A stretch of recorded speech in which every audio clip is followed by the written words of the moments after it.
Ito yung naging problem namin nung nagbili kami ng fully automatic na washing machine pagdating doon sa kanyang hose, doon sa water inlet. And kung mapapansin nyo, ito, 3/4 siya, pero may nabibili namang brass faucet na may thread din sa dulo. The problem is, hindi siya nag-fit kasi nga, malalim yung kanyang thread. Malalim. Ayan. Yung ano naman is, napakababaw lang ng brass faucet. Ngayon, ginawan ko siya ng paraan. Papakita ko sa inyo dito sa CR kung paano yung ginawa ko. Ito yung main. Sa CR, ang ginawa ko is, nilagyan ko na lang ng PVC, panibagong lining, papunta rito. Ayan, gumamit lang ang elbow, tapos coupling na female, at saka male, pagdating naman dito. Tapos, male ulit na coupling. Tapos, pagdating naman dito, hindi na natin kailangan ng adapter para may connect natin yung hose. Ayan, ang ginawa ko is, bumili ako ng brass faucet, and then, 3/4 na coupling, female at saka isang male na coupling. Pinagdikit ko lang yan. Ginamitan ko ng PVC na ganito. Same lang sa ganito.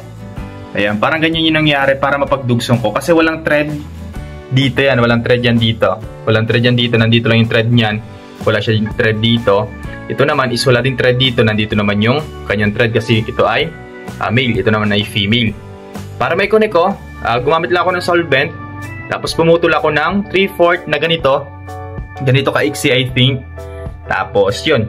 Ang ganito kahaba, dito ko pinagdugsong. Solvent lang, okay na. Tapos, sakto na din siya dito. Yung kanyang thread dito. Sakto na rin kasi lumulubog yung gripo natin dun sa coupling natin. Tapos yun. Dito na lang natin i-connect yung ating hose para dun sa water inlet ng washing machine. Parang ganito, guys. Try natin. Ayan. Ayan, kuhain natin yung hose. And then, kabit natin dito. So, sa washing machine naman, walang problema to sa washing machine kasi default na yan or yung mismong sa washing machine is fit na talaga. Kasi pag nilock nyo ito, hindi na yung gagalaw. Pero ang problem kasi talaga namin dito is ito. Ito yung naging problem namin pagdating dito. Hindi na natin kailangan dito ng adapter. May nabibili kasing adapter sa online or sa mga hardware pero dito sa amin walang available kaya gumawa na lang ako ng paraan. Eto. Ayan. Pag nilagay niyan dito, fit na yan. Ayan. Ayan. Ganyan.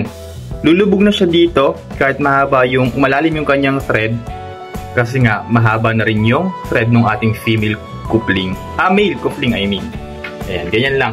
Paling nagastos ko dito is nasa 600 pesos lang. 30 pesos. Tapos mahabang PVC, hindi kasi nakakabili ng kaunti niyan. And then ayun, nagkameron ako ng dalawang supply. Isa dito sa main, tapos dito. At, ayan, dito ay kinanak yung ating washing machine pupunta rito sa CR malapit. Kasi nga, sobrang layo, hindi abot yung hose. Napaka-ipi lang. Ayan, sana nakatulong itong video na to.